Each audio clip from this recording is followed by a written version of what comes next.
ঘনত্বটা যদি বেশি পাতলা হয়ে যায় তাহলে কিন্তু ফুলকপির গায়ে কোটিংটা ভালোভাবে আসবে না, আর যদি আবার বেশি মোটা হয়ে যায় তাহলে কিন্তু একদম বড়ার মতো হয়ে যাবে।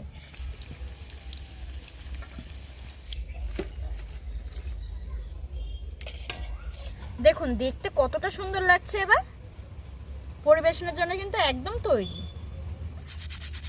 আওয়াজটা কিন্তু আপনারা শুনতেই পাচ্ছেন আশা করি। নমস্কার বন্ধুরা, আজ আর বেশি কথা বলবো না, আপনারা তো দেখতেই পাচ্ছেন আমার হাতে কিন্তু একটা বড় সাইজের ফুলকপি। এই ফুলকপিটা দিয়ে আজকে এই শীতের একটা দারুণ পকোড়া বানিয়ে আপনাদেরকে দেখাবো, যেটা খেতে কিন্তু দুর্দান্ত হয়, যার স্বাদ কিন্তু একবার যদি খান ভুলতেই পারবেন না। আর বানানো মাত্র 10 মিনিট যদি আপনার হাতে সময় থাকে আপনারা কিন্তু খুব সহজেই বানিয়ে নিতে পারবেন। তাহলে চলুন প্রথমে এই ফুলকপিটাকে কেটে নিই। আসুন, প্রথমে আমি এই ফুলকপির এই ডাঁটাগুলোকে কেটে নেব।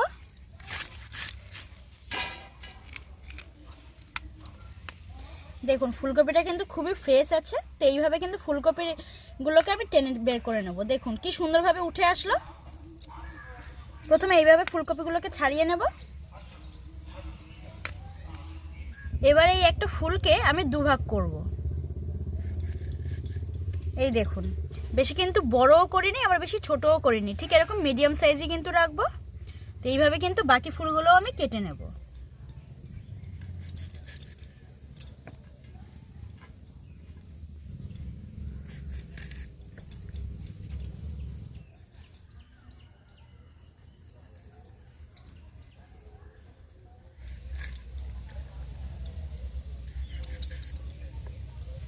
দেখুন সমস্ত ফুলকপিগুলো কিন্তু আমি কেটে নিয়েছি, আর প্রত্যেকটা ফুলকপি কিন্তু আমি ডাঁটি রেখেছি। এই দেখুন, আর প্রত্যেকটা ফুলকপি কিন্তু সমানে রাখার চেষ্টা করেছি। এবার আমি এই ফুলকপিটাকে কিন্তু একটু ভাপিয়ে নেবো, কারণ এই ফুলকপির একটা কাঁচা গন্ধ থাকে, তো ভাপিয়ে নিলে সেই কাঁচা গন্ধটা কিন্তু চলে যাবে।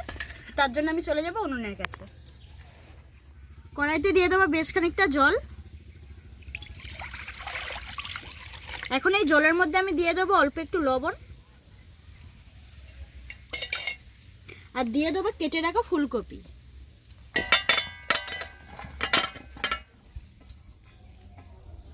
এখন ঢাকনা দিয়ে ফুলকপিটাকে সিদ্ধ করে নেব।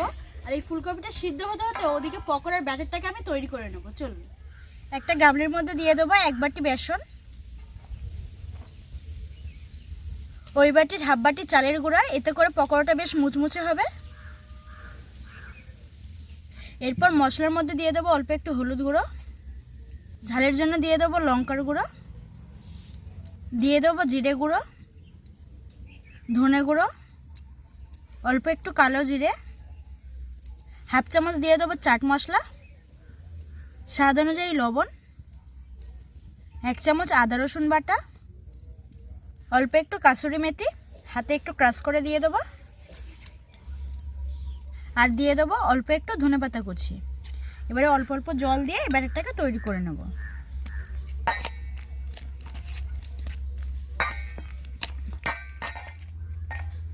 চামচের ঠিক ব্যাটারটা মাখানোই হচ্ছে না, ব্যাটারটাকে আমি হাতেই ভালো করে মাখিয়ে নেব।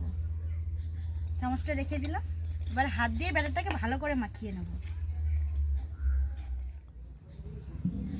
এখন ব্যাটারটাকে আমি খুব সুন্দরভাবে ফেটিয়ে নিয়েছি, আর ব্যাটারের ঘনত্বটা দেখুন। তো আপনাদেরকে বোঝানোর জন্য আমি একটা আঙুল ডুবিয়ে আপনাদেরকে দেখিয়ে দিচ্ছি। এই দেখুন কত সুন্দরভাবে আঙুলের ওপরে কিন্তু লেগে গেছে, একটা জাস্ট পাতলা স্তর পড়েছে।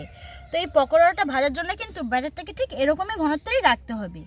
ঘনত্বটা যদি বেশি পাতলা হয়ে যায় তাহলে কিন্তু ফুলকপির গায়ে কোটিংটা ভালোভাবে আসবে না, আর যদি আবার বেশি মোটা হয়ে যায় তাহলে কিন্তু একদম বড়ার মতো হয়ে যাবে। তাই এই রকমের কিন্তু ঘনত্বে রাখতে হবে। তো এবার আমি এই ব্যাটারটাকে রেস্টে রেখে দিয়ে চলে যাব উনুনের কাছে ফুলকপিটা সিদ্ধ হয়েছে কিনা সেটাই দেখার জন্য।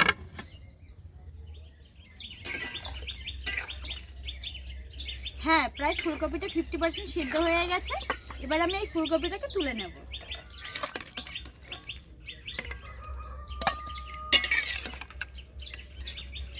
দিয়ে এই ফুলকপিটাকে আমি একটু ঠান্ডাও করে নেব এইভাবে তুলে নিয়ে।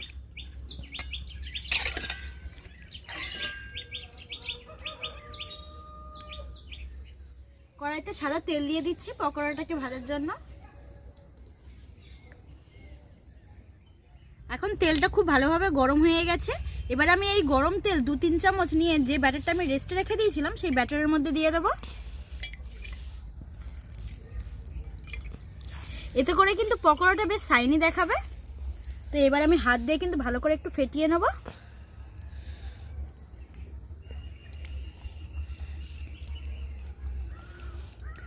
আর সাথে দিয়ে দেবো অল্প একটু বেকিং পাউডার।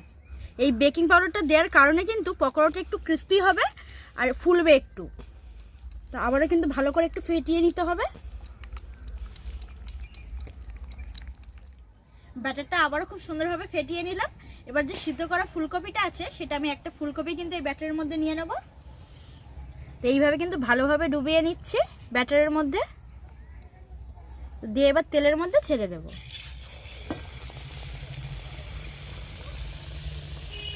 ভালোভাবে কিন্তু ব্যাটারের মধ্যে ডুবিয়ে দিতে হবে।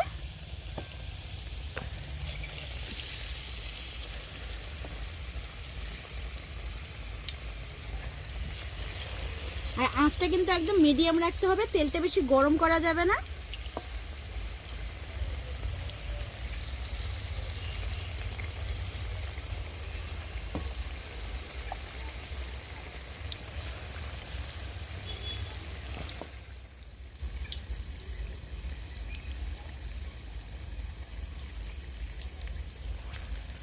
আর দেবো না, আমি এগুলোই আস্তে আস্তে প্রথমে ভেজে নেবো একটু লাল লাল করে।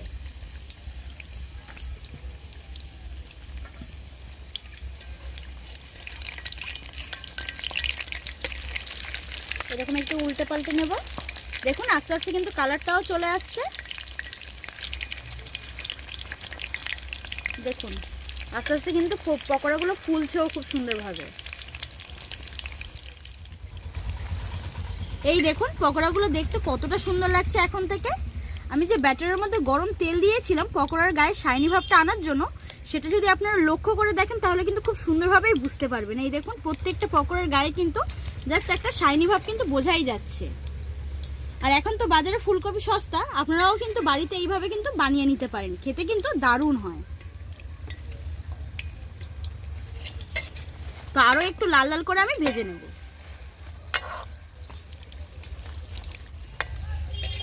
এখন দেখুন পকোড়ার গায়ে খুব সুন্দর একটা কালার চলে এসেছে। আমি কিন্তু পকোড়ার আর এর থেকে লাল করব না। আর দেখতে কতটা সুন্দর লাগছে দেখুন। তো এবার আমি এই পকোড়াগুলোকে তুলে নেব।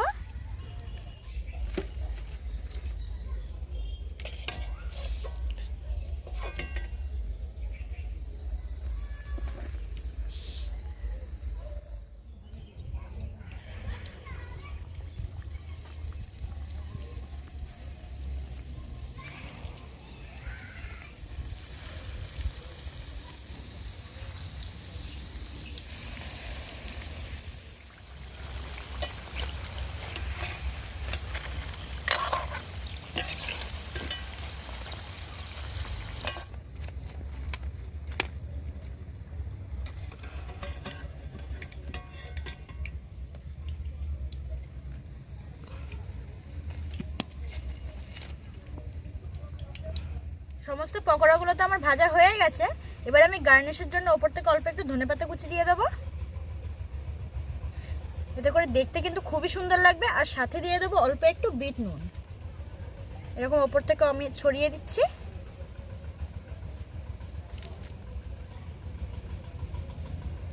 দেখুন দেখতে কতটা সুন্দর লাগছে। এবার পরিবেশনের জন্য কিন্তু একদম তৈরি। এখন দেখুন পকোড়াগুলো কতটা মুচমুচে হয়েছে। আওয়াজটা কিন্তু আপনারা শুনতেই পাচ্ছেন আশা করি। আপনাদেরকে একটা আমি ভেঙে দেখাচ্ছি। এই দেখুন ভেতরটা কিন্তু একদম সিদ্ধ হয়ে গেছে।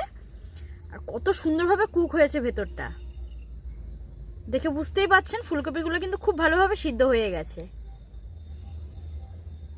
তো একদম এরকম গরম গরম মানে ফুলকপির পকোড়া সন্ধ্যাবেলা যদি থাকে আর কিন্তু কিছুই লাগে না।